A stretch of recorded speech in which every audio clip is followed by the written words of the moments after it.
Good evening, everybody. Welcome once again to MSME Knowledge Series. It's a wonderful Saturday evening, I shall say. I'm Shalini Dabolkar, COO of India SME Accelerator Network.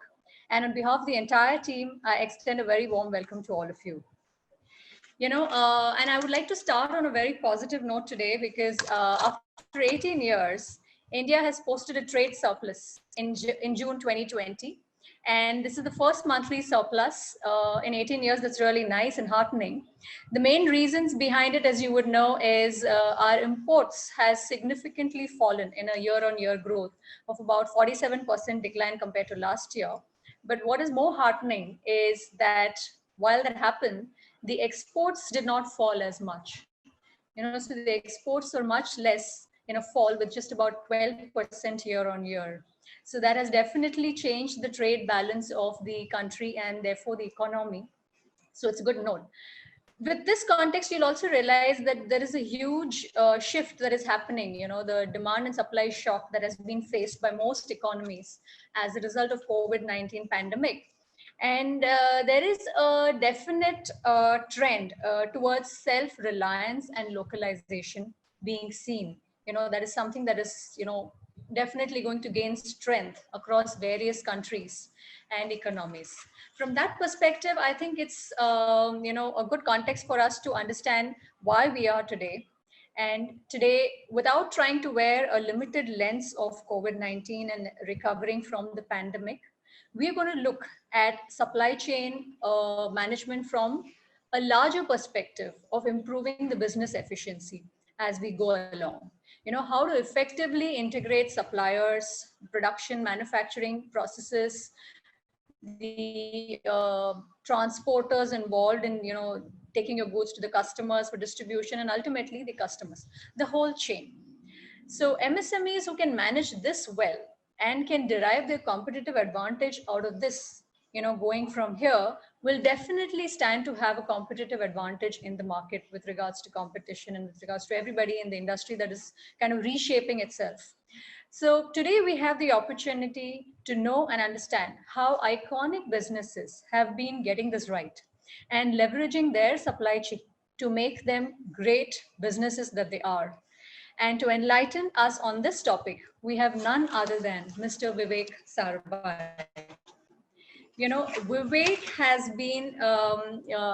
holds a postgraduate degree in industrial engineering from NITI.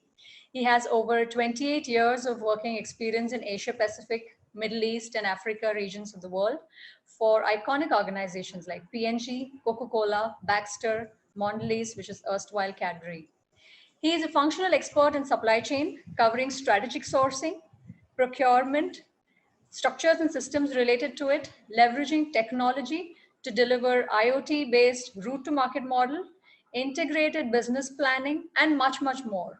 He has successfully brought about significant productivity improvements, reduction in inventory, improvement in service levels, product freshness, etc., leading to huge business benefits for all the companies that he has been part of. And with that note, I would like to hand over the session now to Vivek. Over to you, Vivek. Thank you, Shalini, and good evening to everybody. I hope all of you are really staying safe with you and yourself and all your family members. So let me just share my screen and then we can start. Vivek, in case your volume can go a little louder, it might help. Okay. Thanks. Can you see my screen?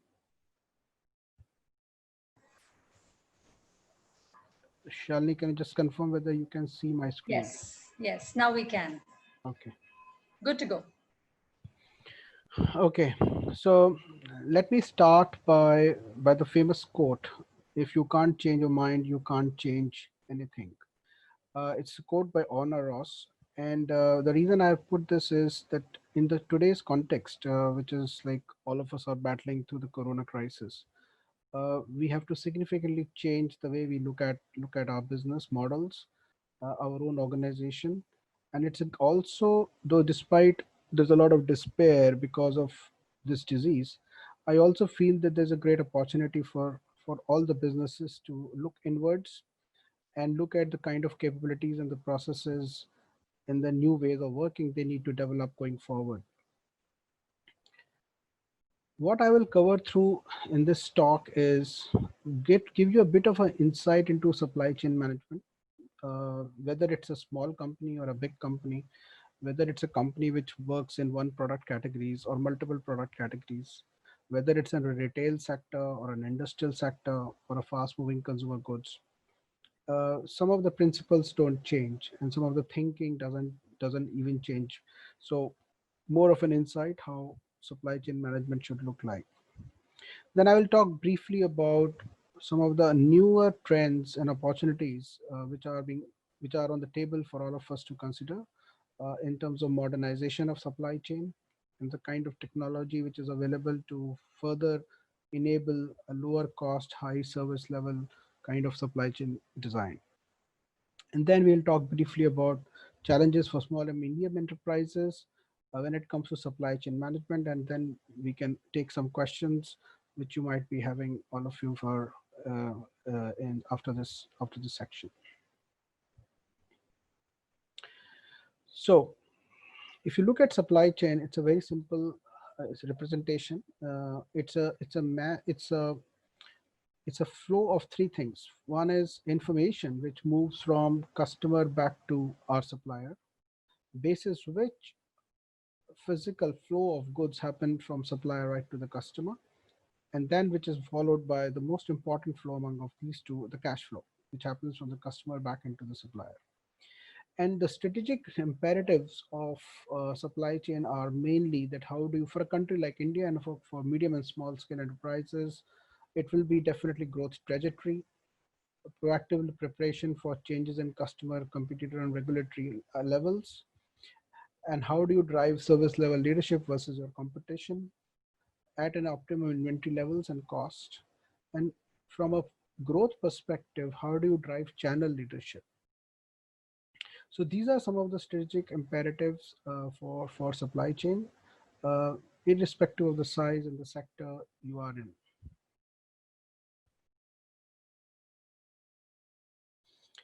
Now, the key thing about this slide is that it's a capability eventually, and it's a capability which cuts across multiple dimensions.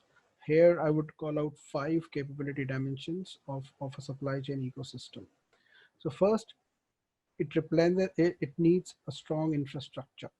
When I say strong infrastructure, it basically means the kind of warehousing, the kind of logistics, the kind of custom clearance capabilities you have. So it's the network capability which you need that comes into this kind of capability. The second capability it needs is service capabilities. So how you intend to service an order from your customer. Is it a make to order system or is it a made to stock system? Do you want to service order within 24 hours, or you are trying to do engineering to order kind of scenario where the lead times are higher? So that defines the kind of capability you need to deliver a certain product or a service to your customer. So that becomes very, very crucial for it. This is where the competitive advantage sits of a business. The third capability is systems capabilities. Now, in today's world, this is one of the most important pillars of the capability. It basically means what kind of systems do you have internally? More importantly, what are the kind of systems you need to integrate both with your customers as well as your vendors? So digital payments, digitalization, which these are the terms which you might be hearing, this will all come into this kind of capability pillar. The fourth one is the process capability. Now, process capability is also what I call way of working within an organization. So it's like, what are the kind of processes you have? How do your organizational various functions come together and collaborate and cooperate towards one objective? That is a kind of capability which will fall under this bucket. Largely, it reflects the culture of the organization. It also reflects the way of working of the organization. Process capability, I will just delve deeper more here. It also is one of the most crucial capability because it is where your design capability sits, your resource management capability sit, and this is what is a key input into the other capabilities so that you can deliver to the customer at a price which is most competitive. And the final one, which is, though I'm talking in the last, but again, it's extremely crucial, is the people capabilities. What kind of people talent you have, how you are grooming the talent, how many, for example, how many people stay with you for longer duration. When you move from a 500 crore to a 1000 crore, or from a 50 crore to 500 crore, are you having the same people capability? The capabilities will change. So that's where it's very, very important. People capability also reflects the amount of change an organization can take on itself, and whether you guys are prepared for the kind of change which is needed in future. So this is where the people capabilities sit in.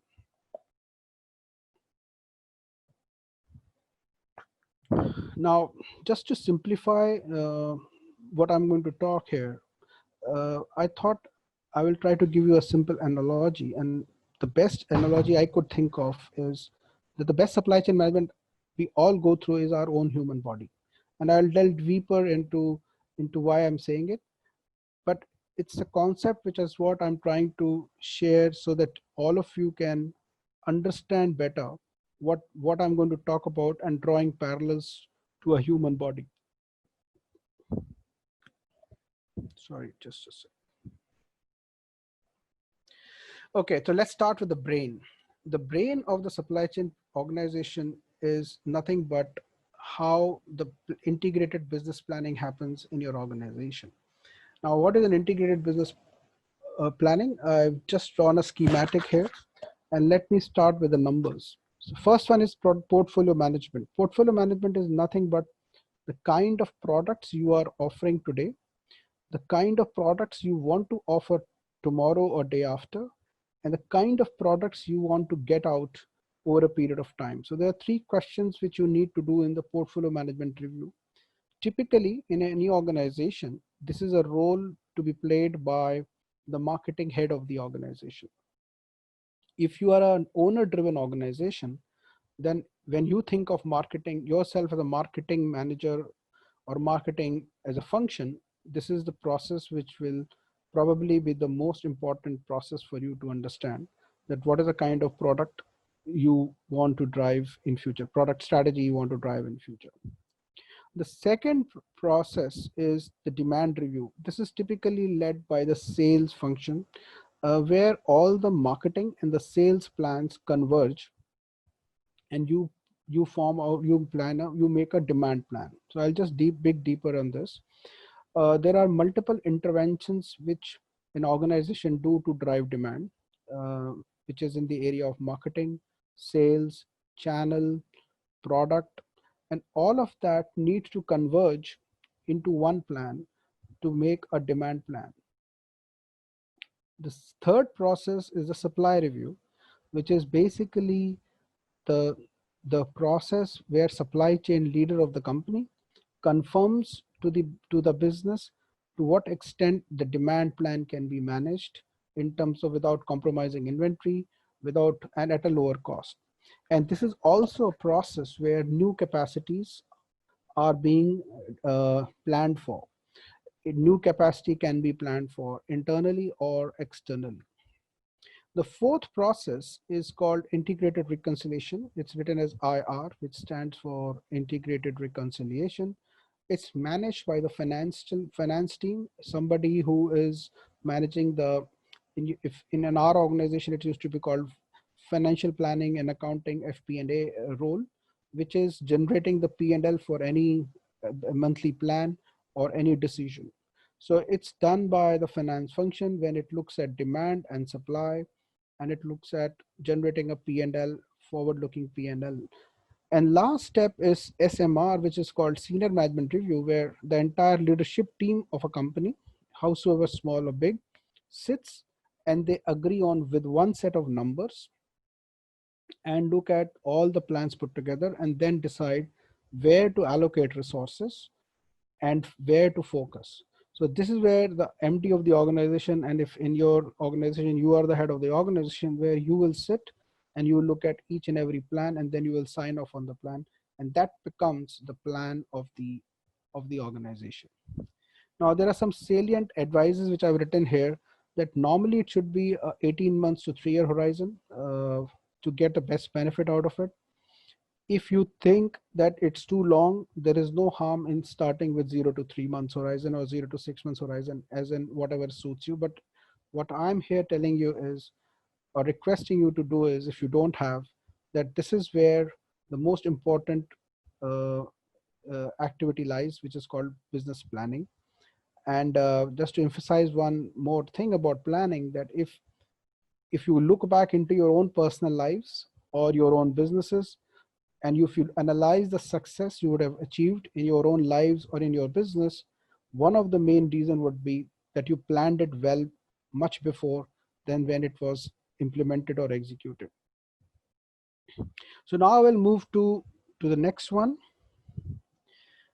How the brain of the what is the brain of the supply chain organization? And I think my recommendation has always been that if you are operating in multiple segments, you create focus structure around those market segments in the planning organization. The benefit is that it is aligned to business segments. And when I say business segments, the planning organization by segment also look at product and portfolio. It should have an end-to-end responsibility from factory to customer. So it's like you are not just planning the front end, you're also looking at the back end, which is materials, manufacturing, etc. And then you actually form an integrated demand and supply planning organization. So it's like a control tower which knows everything which is happening in the business, right from the customer side to the supplier side. Last thing which I would like to say on these two slides is that it's one area, if you guys have not invested in, please go and invest in setting up in a good planning organization, because it is going to pay you back in a very, very quick time. Now let's come to what are the other systems which are needed in an organization. So I will call it nervous and the circulatory system. Nervous system is nothing but the IT system, because if you are linked IT enabled across your organization, you will pick the demand signals or pick the supply signals much more quickly. You will pick future trends if you have the right artificial intelligence technologies with you. So nervous system is all about how you pick the information and how fast you can share it within the whole organization. And the circulatory system, which has to work in tandem with the nervous system. If you remember my first slide, the information is followed by physical flow of the goods. It is basically where to send what product, when to order, when not to order. All of that is part of the circulatory system. It includes distribution, it includes warehousing, it includes everything which is linked to the business. And if these two things work in tandem, you can really go down and manage your cash flow very well, because you can then substitute inventory with information. So every organization wants to reduce inventory to improve cash flow, but it normally is done by a simple diktat that I want 5-10 days or 15-20% reduction in inventory, and you'll find that it becomes not very sustainable. And the only way you make it sustainable is how do you substitute inventory with information sharing, collaborative capability. So the more faster and more earlier the information is available, you will be able to cut down on your inventory in the long term. Then comes the muscles and the physical appearance. So which I call is how are you seen from the outside as an organization? And it includes capabilities like order management. So when somebody calls you and follows up an order, how are you responding? That's the facial appearance of an organization, because the person who interacts with the outside world reflects the face of the organization at that point of interaction. The warehouse and transportation management is all about what kind of infrastructure you have, so what kind of muscles you have, how fast you can move things within your warehouse and transportation, and that therefore is your muscular capability. So and on the extreme left side, if you see, I've divided the chart into primary distribution and secondary distribution. And just to give you an idea of that, a lot of people try to control freight rates, but the value is not in controlling freight rates. The value is in controlling the structural elements which go into primary cost and secondary freight cost. For example, what's your network? How are your supply planning done? What is the reliability of the plant? Whether you're using rail or you're using big trucks, what are your relationship with the transporters, and what is the cost benchmarking you have versus your competition or your peer industry group. These are all the factors which you should be knowing before you start targeting primary freight costs. And if you see here, I've not written anywhere, go and negotiate on freight tariffs only. These are the inputs which will help you to negotiate freight tariffs in the right way. Similarly, on the secondary distribution side, it's about the order servicing. It's about the transport execution, which is vehicle mix, own fleet, or you have hiring fleet. Is it a route planned? Are you planning a route or you're not planning a route, etc., etc. What is the route to market design? Is it multi-tier? Is it direct? And all, what are the kind of relationships you have? So all these then become a big input into your distribution center to customer freight element.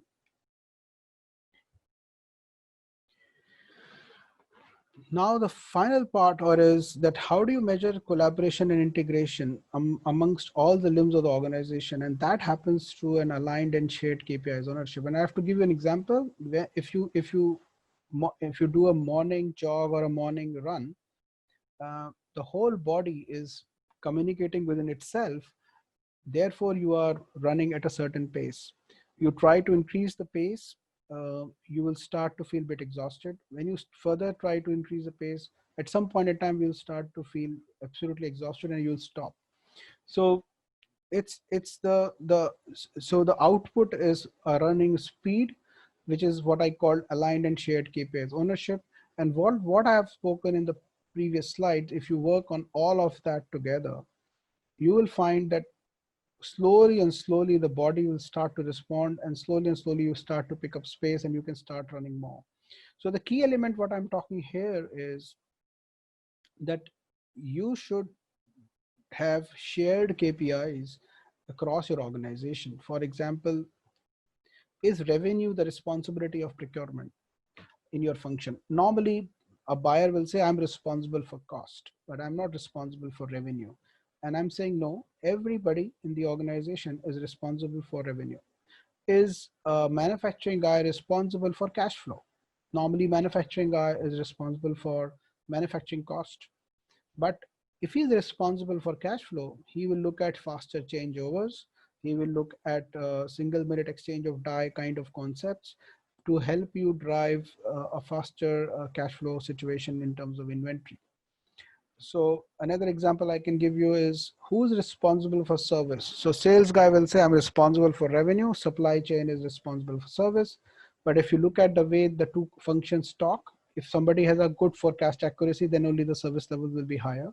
So service is also a responsibility of sales.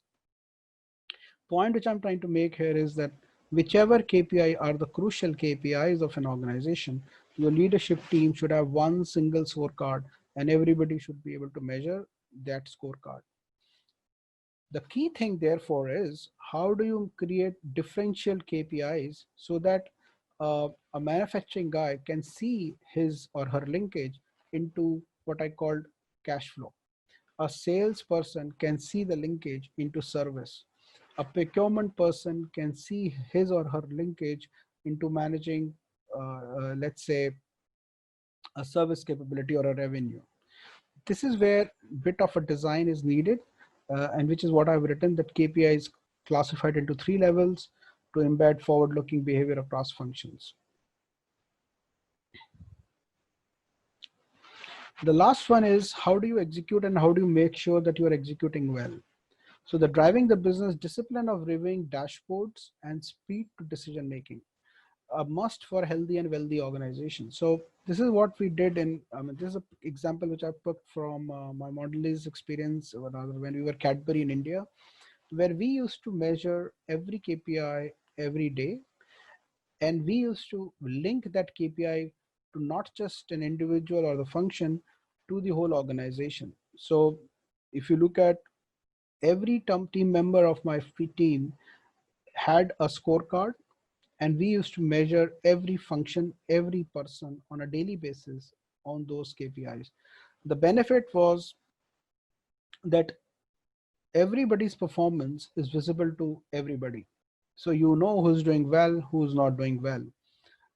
If you see the extreme right, which is what I've written, production alerts, if you're able to see my screen, this is the kind of network we built of through information technology, where what I did was that manufacturing used to know whether they should, what are the inventory levels of every SKU in the market. So when you say stop, it basically says don't go and produce this SKU because we have enough inventory. And if you see in the bottom, there is something called start, which says that we need Bournvita 500 jar to be produced. So the manufacturing guy, without waiting for anybody to tell them, they are also aware what's happening in the market and what kind of schedules changes they need to do. And that kind of information availability was available to them. If you look at the bottom chart, which is like inventory quality ratio, which is simple, in simple term is good inventory divided by total inventory. It used to tell us every day that what kind of inventory health we are having, whether we are having the right levels of inventory, and if we don't have, what the reasons for not having the right level of inventory. So that's what the inventory quality ratio as a KPI was there. And then on the left side is all about service levels. If you look at, I'll just point my cursor, if you can see, this is the primary sales, like how we are selling, what percentage of sales which has happened, gross sales, etc., etc. Then we have freshness of the inventory, which is like here, and then we have system stock. So point again I'm emphasizing is that scorecard, if you have daily, it will A, create the right behavior, right habits, right practices. B, it will drive transparency, and it will cut politics within the organization, within people, because everybody knows who's doing what. And third, it will foster tremendous amount of collaboration and teamwork. So I'll pause here and take some questions, Shalini, if you don't mind, because I've been speaking and I'm just hoping that people might have some questions so that I can address them. Definitely. I think this is the right time to take the first break for Q&A. Wonderful, Vivek, so far. I'm sure participants have managed to gather quite a bit at a high level as to what we're trying to say today, and how one should be looking at supply chain from a very high level strategic perspective of an organization. So I look up to the participants to start asking questions. So here's one, while more questions come in, is how should I measure supply chain efficiency? So I think the last slide kind of answered that. But if there is anything more that you can expand upon and you wish to, Vivek, you could add over here. Sure. So supply chain has got multiple tier level KPIs, and I would say supply chain efficiency should never be seen in from one perspective of efficiency. You should always look at supply chain from first service. What are the kind of service levels you are giving? So supply chain should be first definitely measuring service, and then what is the cost of that service, at what levels of inventory you are delivering that service. And therefore, and the fourth one, which is not normally people look at it, is the waste and the obsolescence. So how are you internally collaborating? Are you creating the right levels of inventory, or you're selling everything, or you're writing it off? So these are the four parameters, I would say: service, supply chain cost, then inventory levels, and obsolescence. Now I'll dig deeper into supply chain cost. Supply chain costs are basically broadly three elements. One is the procurement cost. Secondly is the manufacturing cost. And the third one is what we call logistics and warehousing cost. So these are the three broad elements. When you further dig it down, The procurement cost, the way to measure is there are multiple ways of measuring it, but one of the ways to measure is you definitely measure everything versus target, but also have a prism of comparison versus last year or a previous year. And also, if you can, if the data is readily available, benchmark your procurement cost with your competition or any peer group company, which has the best in class image for buying that material. So that is the kind of analytics you should have on procurement. On manufacturing, which is where you should definitely look at what is the kind of fixed cost and what is the kind of manpower productivity costs. Also look at measures like general efficiency, what we call GE. uh, Implement and deploy integrated Lean Six Sigma kind of processes, and don't worry about these terms. And as I said, they're all relevant for any kind of organization you are, uh, which basically means go to the right level of details and create benchmarks and targets around minutest of activities, and put your teams to look at the gaps and understand those gaps, analyze those gaps, and put some mitigation. So manufacturing cost management is around very internal, because it's something to do with technology, something to do with your people, something to do with your commitments to the society. So a whole lot of things get into that. The third one is the logistics and warehousing costs, which is basically, I just gave a glimpse of how you can measure transportation, but in warehousing, it's a bit of a complex thing. In India, it's, normally people actually do a cost plus kind of an arrangement, but there are great opportunities now in India also, where you can look at shared networks, you can look at omni channels, and try to leverage the fixed, instead of trying to have a built-in fixed cost structure, try to make it as much variable as you can. I hope that answers the question for the individual. Absolutely. I think that gave a good, definitely, that gave a good roundup on various aspects of efficiency. Thanks. Next question is, last year business was good, so we created many SKUs customized. Okay, now for cost cutting, we want to reduce SKUs. Okay, so I think this is a question on SKU rationalization. Yeah. So if you remember when I was showing the planning sheet, let me go there so that. Can you see the screen, Shalini? Everybody? Can you see the screen? Yes, we can Yeah. see. I think your question, the gentleman's Yes, question, is around portfolio management review. And what he's saying right. is that when the business was good, he was able to create custom based SKUs, even if it meant slightly higher cost, but to, service the need of the customer, that decision was taken. And I think that was not a bad decision. You should try to find ways to increase your presence or share in the customer which you are trying to address. But I also feel that the decision you are taking now, because of the business situation you must be you must be in because of COVID, is also one of the best decisions. And I can tell you, most of the organizations, large, small, medium, they're all taking it. So definitely you should look at all your CDE class of SKUs, because if they were not selling pre-COVID, there is no hell in way they will be selling during COVID and post-COVID. And there's no point in then creating inventories of it, which will not sell at all, or buying specific materials for it, or allocating production schedules, because there might be some kind of SKUs which we're doing very well where your capacities are needed. So I must say that you are taking the right decision. My only caveat to you would be that inform the customer the reasons why you're doing it, so that your relationship with the customer is maintained and you don't try to compromise given the situation you are in. And most of the customers will appreciate a proactive information. Also look at any of the SKU which you are making.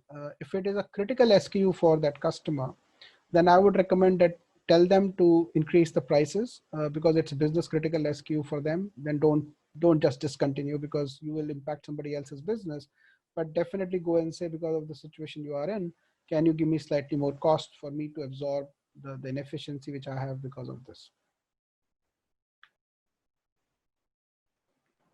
Yeah, I think that makes a lot of sense. What you just explained was very simple and good, and hopefully the participant has got the answer to that. I think with that, we are good for this break, and probably we should move on and we can take the rest of the questions at the end of the session. Okay. Is that okay? Yeah. So let me come to the next section, which is like modern supply chain and opportunities. What are they? Uh, and before I go there, I think what I want to share you a bit of a context. In the last, let's say, decade, or let's say especially the last 5 years, there are two things which have happened, which is not nothing to do with supply chain, but they are great impact. They have a great impact on the entire business ecosystem. The first one is what I call mobile phone penetration. Now, when mobile phone penetration, why I'm emphasizing on that is that with mobile phone penetration, everybody has become accessible and everything has become accessible for everybody. So I think that's one of the most crucial interventions which have happened. At least I've been working in the industry for the last 28 years, but the kind of magnitude of the change which is happening because of just mobile phone penetration making everybody accessible is phenomenal. So most of the models which are appearing now, like e-commerce, etc., is largely flourishing because of this aspect. The second thing which is happening is digital payments. So in India also, if you remember, everybody has got a bank account. Almost everybody has got a bank account. So there is a digital payment which is happening, which means the person who has the access or who can be accessed can also manage the cash flow digitally. So I think that's a second enabler to a lot of movements in the industry which are happening. The third one is that because there's a huge, the new technologies which are coming like cloud computing, startups have come, a lot of money has come into startups. People are doing a lot of algorithms, new technologies are coming, blockchain, etc., etc. The cost of IT enablement has come down dramatically. So that's what for IT used to be one of the biggest barriers for most of the organization, small organizations or medium organizations. But now IT has become very, very cheap. Just to give an example, if I have to buy, 100 GB data on cloud, it will not cost me more than 200 rupees a month. Imagine that 5 years back, that was not the case. So infrastructure costs have come down, your programming costs have come down, uh, your mobile phone costs have come down, or the data roaming costs have come down, and your digital payments are there. So these are the 4 or 5 things which have driven a lot the whole business ecosystem, and therefore is also responsible for a massive change which is happening in the domain of supply chain. So how do I define this? I think it's basically, first, if you look at 10 years back, you used to create scale, and then you used to create the connectivity. So if an organization is working in a certain geography and it wants to go deeper and penetrate, it used to first try to, service immediate market, make money out of it, and start deploying, and then start to create the next level of market, and therefore deeper connectivity. Now connectivity, the scale is through connectivity. So the rule has completely changed. You have the accessibility to everybody today. Whether you can convert that into scale, that's where the skill of the organization is. So the challenge is completely changed. The other point here on this slide, which I wanted to share, was that there is GST has opened a lot of simplification on the supply network side. So new models of distribution. So for example, theoretically, you can sell, for Cadbury, if I have to explain, I can sell one piece of chocolate from my factory in Baddi, which is in the north of India, to the consumer in Chennai, which is 2,500 kilometers away from that place, and I can directly serve. There are logistic partners who can do that. Courier companies are there, and GST allows me to cut all the middlemen in the chain and do that. Now, whether it is profitable or not, that mathematics have to be done, but the possibility exists, which was not the case earlier. So simplification has come. You can cut the middleman and you can reach your consumer or customer more directly. That's what e-commerce model is all about. The fourth thing here is omni-channel, which is what I wrote here, that, joint services company, virtual network. Uh, if you have the right IT system and if you have got the right availability information, you can ship to the consumer from wherever you have the nearest point of inventory point. So if you go to Amazon and you buy 4 or 5 SKUs, you will find that 4 or 5 SKUs come from different vendors. And that's the kind of capability, which is what I call omni-channel capability, which exists now. So modern supply chain, in my view, is all about being intelligent, interconnected, and asset light. So let me dwell more on the intelligence part and the asset light part. Intelligence is all about newer technologies which are coming. So because of massive amount of data can be churned very quickly because of the artificial intelligence or machine learning technologies, more predictive analytics can be done in the area of demand planning, in the area of backend processing, a lot of things which can be done through artificial intelligence and machine learning technology. So you can have a very intelligent system now, and the costs are not high to drive that intelligence. And asset light means because you have the access to everybody, you might be able to focus more on brand building or service orientation and outsource manufacturing or outsource asset management to other companies which are available. Net, what I'm trying to say here is that because of what has happened in the last 5 years, the gap between a small scale industry and the large scale enterprise from a perspective of capability has narrowed down dramatically. And I'll repeat this, what I'm saying. The gap between the large enterprise and the small scale enterprise in terms of capability has narrowed down because of cheap technology, accessibility to consumer and customer, and asset light models available. So the competitive edge is then for where? The way I see things will shape up in future is, let me say this way: small is no more small and big is no more big. The competitiveness now will lie in the minds of entrepreneurs. So if you are courageous enough and you are ready to take a little bit of risk, you can actually, and if your product quality is as good as a large company or your competition, today the scenario exists where you can go and compete easily because your cost of accessing and cost of servicing has come down dramatically. If anybody asks me a question, we can take it up in the later section, but this is the most important change which is happening in the business today. The other one is, let me just close all this, sorry, which is what I already said. So like demand supply planning, role of data analytics and artificial intelligence, use of blockchain technology, IoT, automation in warehouse. Now blockchain, I'll just take a couple of minutes on blockchain. I think blockchain is a technology which is not yet arrived in most of the industries, but it will reach an inflection point like any other technology in the past, where it will become more of a norm.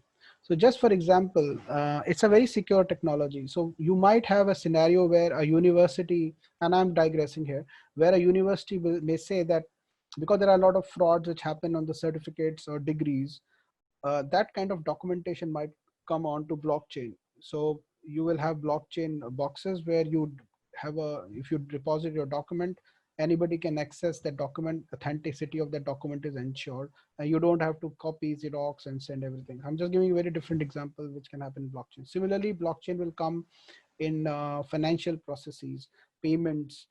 So it will definitely come into financial services because you need a lot of security. But this technology is still evolving.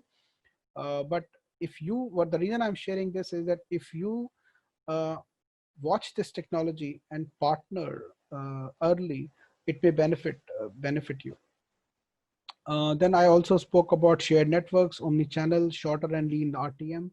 Uh, as I said, no middleman is needed today to service from one point to another, from a supplier or a manufacturer to a consumer. You have logistic companies available who can take it from a point to consumer, and you don't need any middleman. So I think that's another thing which is very, very important. So in a way, what I'm trying to say is think about digitalization and look at digitalization capability in demand planning, or leveraging end-to-end supply chain partners capability, and prepare for new RTMs, which will cut the middleman and cut your middleman costs, which are significant, etc. Right. I'll take another pause if you don't mind, Shalini, just to take some more questions on these two slides. Sure, definitely. Let me just look up. Participants, please feel free to type in your questions. If you do that throughout the session, then we can pick it up at any point of time like this. So in the meanwhile, there's one question that has just come up. I think a very important point that you made with regards to capabilities. And no more big is big and no more small is small. So I think that's an excellent concept, and that should really hit well for the MSMEs to realize that what we're talking of today is definitely something that every small business can apply in their own way into their business, because it's truly, end of the day, their capability in adopting a technology. So where you're talking of digitization, you're talking of something like a blockchain that's still coming, and people still need to understand. But whoever is willing to adopt it first will definitely have a first mover advantage. Doesn't matter what size of the organization is.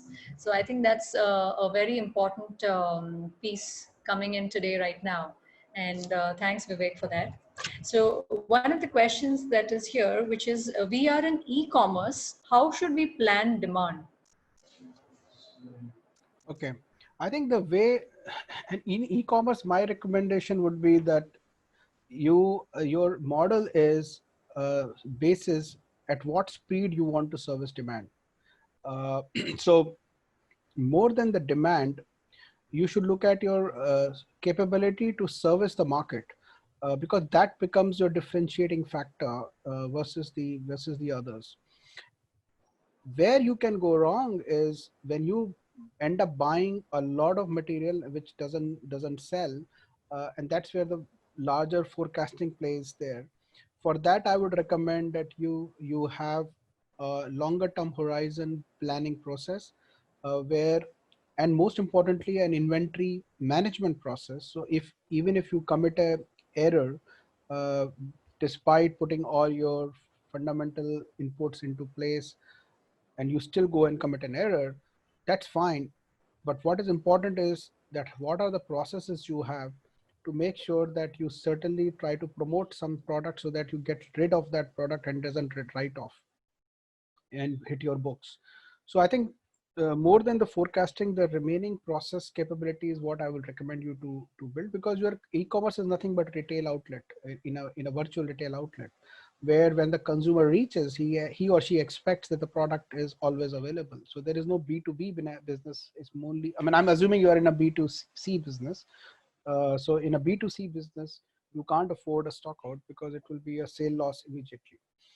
But what you can do is you can watch your inventory and have a solid liquidation or an inventory management process, so that you are not stuck with inventory and your cash blocked for a longer period of time.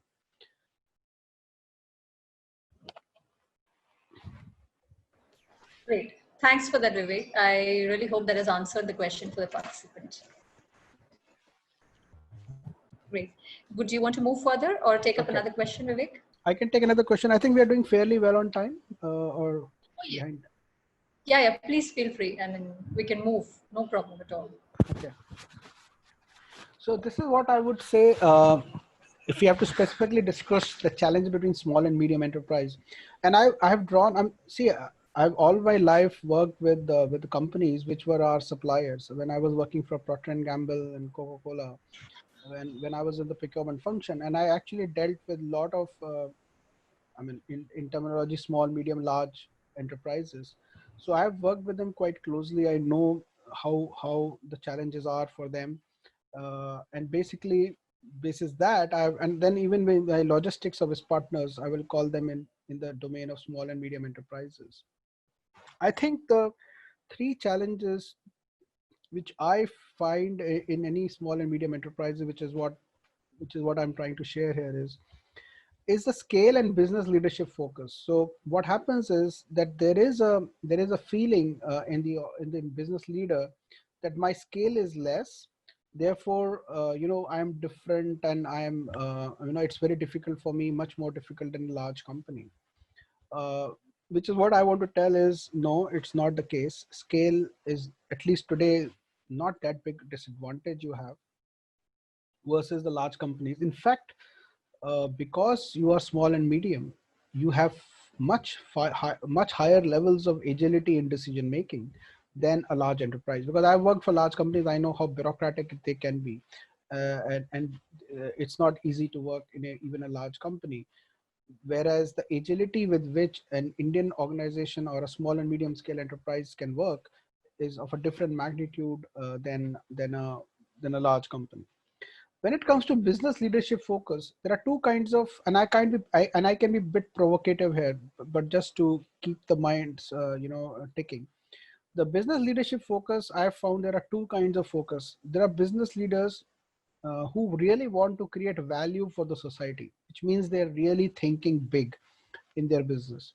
And there are business leaders which are very, very cautious, who are actually trying to protect value for themselves.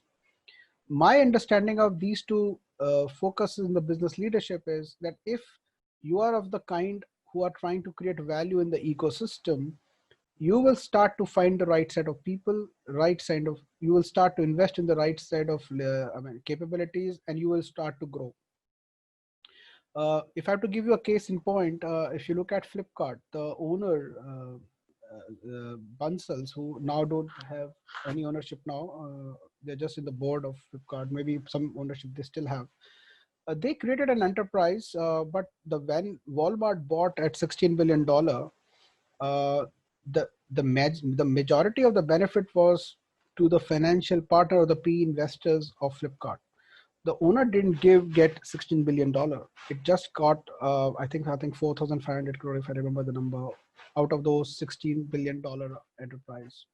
So that's the kind of difference you can make. And they started from scratch. I mean, they had nothing, and most of the startups, if you see like Zomato or Swiggy, they have nothing. They just take PE money, and if you look at the ownership of these entrepreneurs, it's not very high.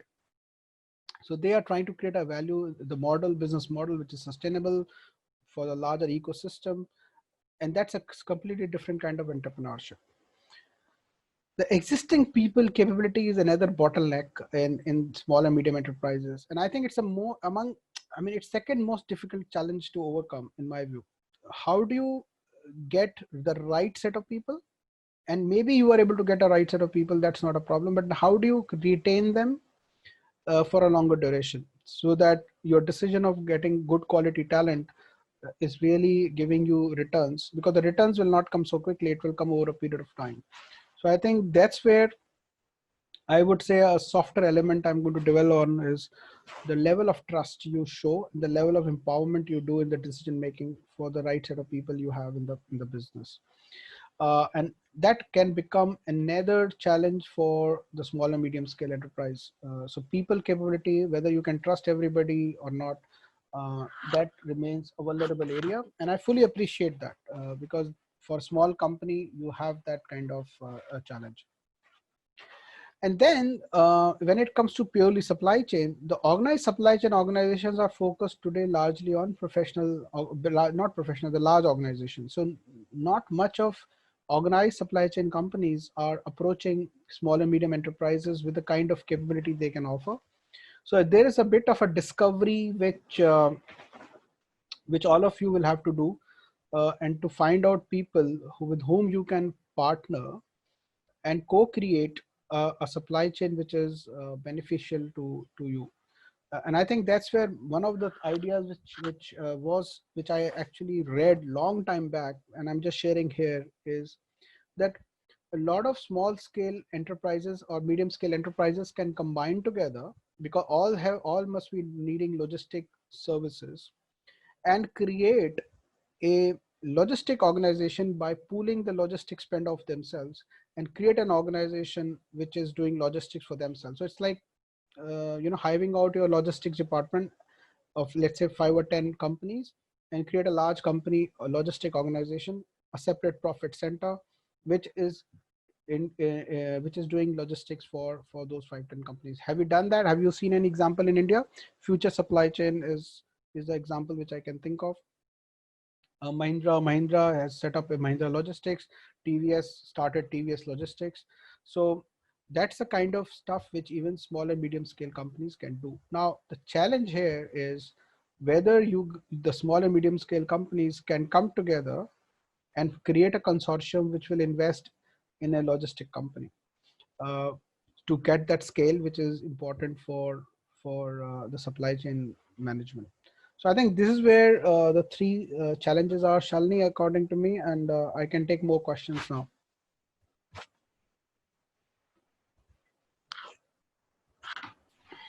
Thanks, Vivek.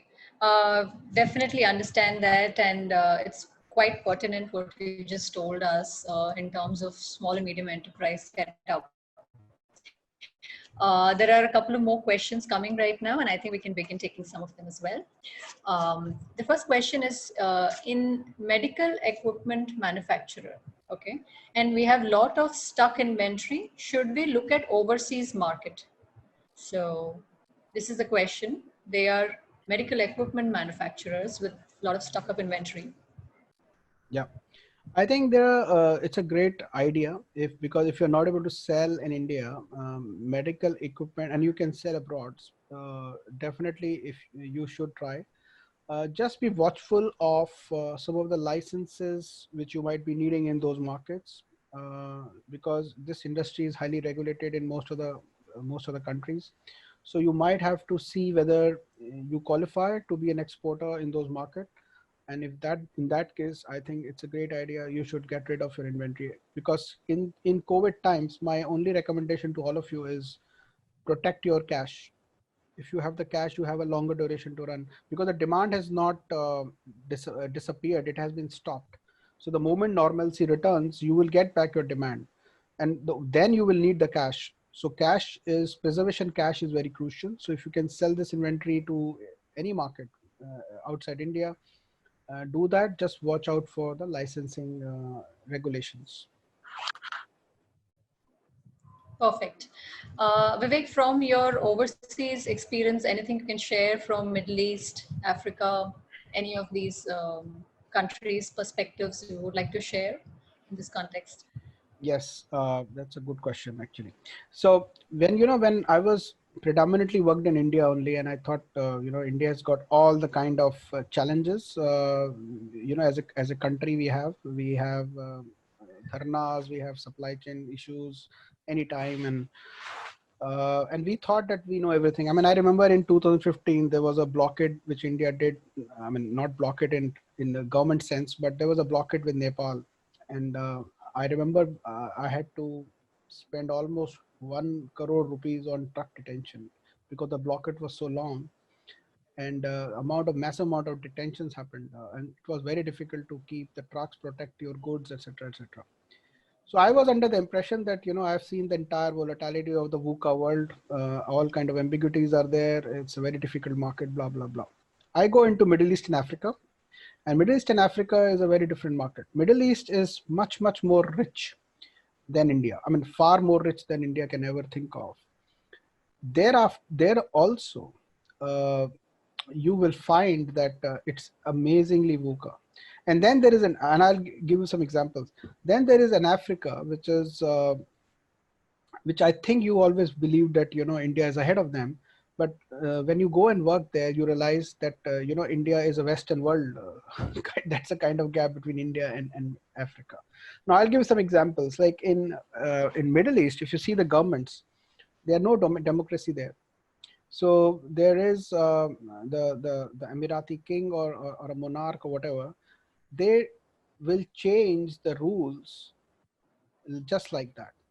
So you will, I remember in June, suddenly they announced that Qatar is going to be blocked by Saudi Arabia, Egypt, Bahrain, and UAE. And our business to Qatar just went from a $30 million business to zero. That's a kind of uncertainty which exists there, and it happens quite normally. So they will implement VAT because there was no tax, so they wanted to implement VAT. They implemented VAT in two countries. Two countries did not implement VAT. Then they will put some taxes, or they will come with rules and regulations without informing the industry most of the time, and therefore your supply chain really gets a shock in those places. uh, in Africa, what happens is, again, political challenges are huge. There is a currency depreciation. So you will find that suddenly, in a matter of week, 10 to 20% currency depreciation happens in countries like Nigeria or South Africa. And you don't know what to do. I mean, your whole P&L has changed, and suddenly you'll start redrawing all your business plans, redrawing your product portfolio strategies, redrawing your supply chain strategies to keep adjusting to this world. Net, what I'm saying is that the kind of volatility I've seen in Middle East and Africa and is nowhere, comparable to what we have been used to in India. It's really volatile there, and you have to be really prepared for a lot of uncertainty and resilience in supply chain than in India. The good thing, only the good thing there is, you have better margins in at least Middle East to play with. So Middle East, because you have got margins, you can afford bit of inefficiency. But in markets like Western Africa, like Nigeria, etc., even that doesn't exist. So it's really, it becomes very difficult to manage. So what the approach therefore is, you are very, very conservative. I mean, I'm talking of my company. You tend to be conservative or nimble footed in markets like Nigeria. You're fine to be aggressive in Middle East because you know that you'll make money there. So that's the kind of approach you make in terms of decision making. Wow, that was very interesting piece from you. Thanks for sharing that, Vivek. Really nice. Uh, we have the next question, which is, I want to restart my business because in COVID-19 I had got dropped back. I'm in real estate and I want to take a loan to set up my service. Please, sir, can you guide? Well, okay. So, I mean, I'm not a real estate expert, but my knowledge is very much based on what I'm reading in the news and financial, journals. Real estate is a bit of uh, I think it will see a big change in its utility. So I think if you are a real estate expert, my recommendation would be that don't be disheartened with what is happening. Maybe look at how the real estate industry will trend during and post COVID. It's not that real estate will completely disappear. It may and probably take a new form and shape altogether. And I think if you are a real estate expert, because I'm assuming that's your core competence, don't just walk out of it because of the scenario. Maybe revisit it and see whether you can visualize the future and make your business model around that. Having said that, definitely there's no doubt real estate will be in a bit of a kind of a delayed recovery because till the people start to go into offices, that space is going to really suffer. I mean, cinema, theaters, gym, everything is closed in India.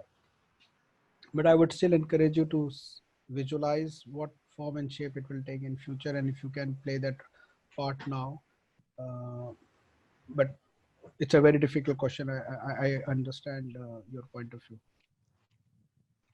Right. And if I could add to that, Vivek, for the participant, if you look at the real estate industry, you can break it down into two parts. One is the residential and the other is the office and business related, property dealings.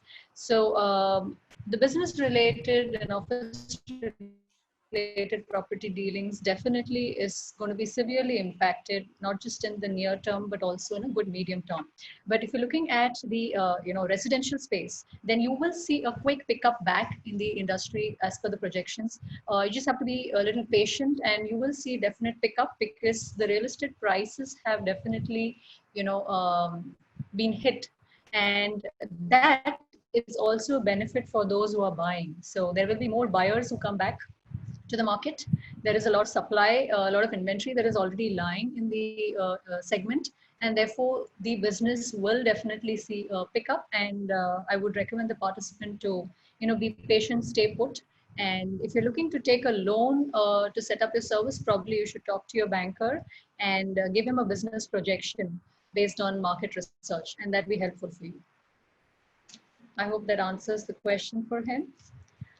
We could move to the next one.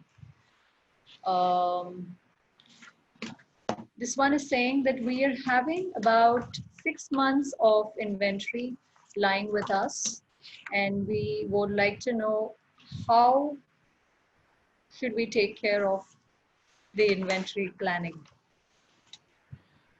I think it's again, I mean, you have to see in your 6 months how much shelf life you have. So how vulnerable you are in terms of having, I mean, today it's a blocking your capital, but if it gets written off, it will completely, make the probability of sale zero, which is what you have to be very clear. That's point number one. Second, I would recommend that you talk to your customers, offer them that they should have that inventory, and in case they are not able to use it, you will take it back. Maybe give some kind of an assurance to them. So at least it will not be physically with you, it will be with the customer, and the customer might, you never know, whenever the business recovers, they might be able to use it. So maybe they will be able to use your product first, if that is possible. The third thing, as one of the gentlemen said, can I look at exports or other markets? I think that's another area you can look at if regulatory approvals are not a deterrent. And fourth is, I mean, I don't mind you do deep discounting to get rid of your inventory and try to protect, minimize your cash loss. It's like, I mean, if it's like, the share market was trending around 41,000, it moved to 20,000 or 21,000, 25,000, sorry. People were selling to cut losses. So unfortunately, this is the situation you might be in. So you might take that kind of decision, but explore all the potentials to salvage before you take a call of writing it off. Right. I think that's a very good piece of advice. And like you also pointed out, explore all options, and an international market option that another participant had. I think that's also a very relevant one. And I think just to, if I can add a little bit for the participant, we are definitely looking at one more session that will be coming up soon, is exploring Sri Lanka as an international market. So, and that holds good for all kinds of products and services, various industries that you may be in. So that's something that you can definitely watch the space more for, and, participate in that session that we will come to in future as well. Great. So we'll move to the next question. Okay, this is about saying customers are not yet committing orders. How should I plan or do demand forecasting for the year? Tricky one. Yeah, I mean, COVID is a tricky, there's no expert who can tell you that how to mitigate COVID scenario. So which is why I'm not worried. This kind of questions are, I mean, these are questions in different form we are also facing, Shalini, in our company. Yeah. So I think I totally respect the question. It's a right question. And how to answer that,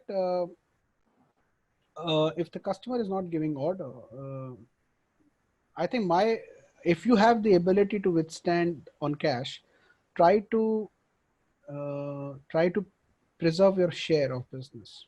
So what I mean here is, you go and tell customer, keep it with me, keep it with you.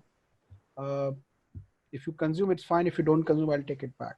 At least that will ensure that you get the first priority of usage whenever it happens.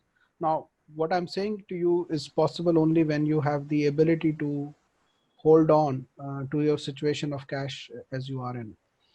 If you are not able to hold on because of your cash situation, as I said in my earlier response, look at all the possible options of salvaging or doing deep discounting and getting rid of that inventory. But if you can hold on, protect your share, is what I would recommend, of business, share of business. Great. Thank you very much for that response. I hope that's cleared the doubts in the participants' mind well. The next question is, we have a single foreign customer. how to plan new products for new customers. Yeah, I think he's trying to reduce the dependency from the current Uh, circumstance. no, I think you will, if you have one customer or any customer outside, and if you want to plan new product, then I can be a bit prescriptive. I can afford to be a bit prescriptive here. Don't do it without alignment of the customer. Involve him at the design stage if it's a kind of an engineering material, or if it's a trading material. I mean, understand what's expected of you in terms of end cost, the design or the customization, etc., and then together develop it. uh, Build the right relationships. If it's a new market in a new country, just don't go and take all the kind of risks. Develop a relationship. There is no substitute of having a good relationship between customer and a supplier, and then embark on developing that product and try to sell it. Uh, in one line, if I have to summarize, be designed to execute in this entire scheme of things. Have a strong alignment with your customer. Right. Perfect. The next question that we have is, I'm looking to facilitate some export of pharmaceutical goods to Africa in the capacity of an agent. Would you have any specific words of advice and guidance, some do's and don'ts? Africa is large continent, so I know in Africa the richest economy is South Africa, and it's in junk status uh, as per I think the latest ratings by the financial institutions. So it's a very difficult market. Africa, my recommendation is don't sell if you don't have cash guarantees. I mean, it's an LC, etc., etc. The And you should logically have a partner in Africa through whom you should deal. Uh, don't try to go by yourself. It's a general advice I'm giving. Find a partner, and there are a lot of Indians who have gone, centuries back, who are quite influential, who are in business in Africa, and there are large trading houses in Africa which you can approach uh, and do through them instead of unless you are very sure of the customer you are or the trading partner you have.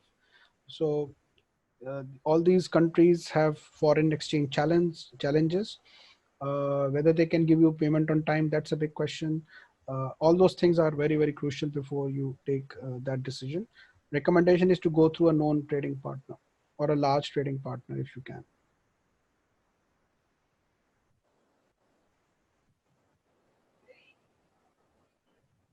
Right. That's a very, very useful piece of advice. I hope your question has been answered, Rajesh. Great. So, do we have any more questions? Because I'm not seeing more here. So I'll come back, circle back to you, Vivek. Is there any general guidance that you would like to give the participants in terms of COVID recovery? Anything in particular that people should be focusing right now at this point of time for the next 3 months or so? I think first of all on COVID, my statement is, and I'll be a bit spiritual or philosophical sounding. Uh, it has impacted everybody on this planet, indirectly or directly. The extent might differ. So I think we are all in the same shape or same boat as anybody on this in this world. So I think that's the first. My view is comforting point. The second is it is a reboot actually, and the only thing which is stopping us to think reboot is our own emotional attachment to the past. So for example, in a businessman, for him to understand that the whole business model has changed, it's if the earlier you realize unemotionally, the better and the faster you will be to adapt to the newer economy. uh, so that's the second point I will make, that reboot yourself. Look at each and every assumption you had about your business plan, look at the model itself about your business plan, and then see in the newer world. And there are a lot of people who are forecasting what kind of world it will be, whether you are equipped to be present in that newer world or not. So I think it's an opportunity also to redo your plans, not just redo your plans, but look at your capability gaps and try to make cover up for those capability. Definitely, for example, supply chain resilience I mean, I've been in supply chain for so long, but there is a new term which is coined now, supply chain resilience. So what is that supply chain resilience? Because it will be different for different industry stroke company. It's a great opportunity for you to look at what is that supply chain resilience I need to have, what kind of partnerships I need to do, what kind of industry forums or industry foray I should plan it out.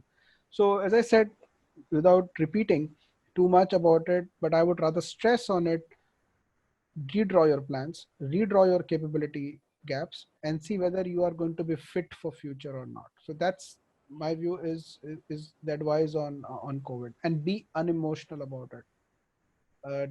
Because why I'm saying you have to be unemotional, everybody is suffering. There's no, only the extent is different. The very fact that all of us are in a home trying to talk to each other is not something which all of us like. At least I can be very frank about myself, but that's what we are trying to find a newer ways of doing it. Just to give you a bit of a positive side, imagine COVID happening 2015 or 2010. The amount of losses we would have incurred would be far more than what we are incurring now, because there would have been no way to communicate in a situation like lockdown. So I feel that we were blessed that we had this technology revolution, because of which a lot of us, at least the decision making in a business could happen. Execution has to still happen on the ground, but you are able to do it. We are able to protect our employees, which is very good, or we are able to manage their safety better, if not protect completely. So I think there's a lot of benefits also from this COVID, if I have to look at positively. But if I have to summarize, great opportunity to rethink your business plans, rethink your, new, to imagine the new world and adapt now for that.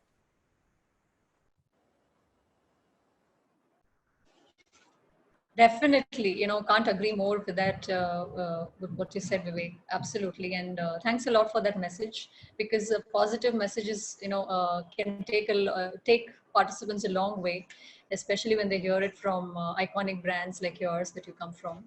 So I would like to say a couple of things to participants, and to kind of summarize what we have heard today, and to give a final perspective. I think being manufacturers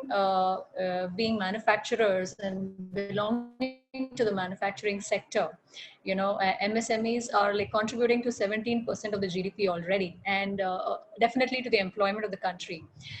If you realize, one job created in the manufacturing sector leads to 3 jobs being created in the service sector equivalent, and that's the kind of power manufacturing sector has at the end of the day.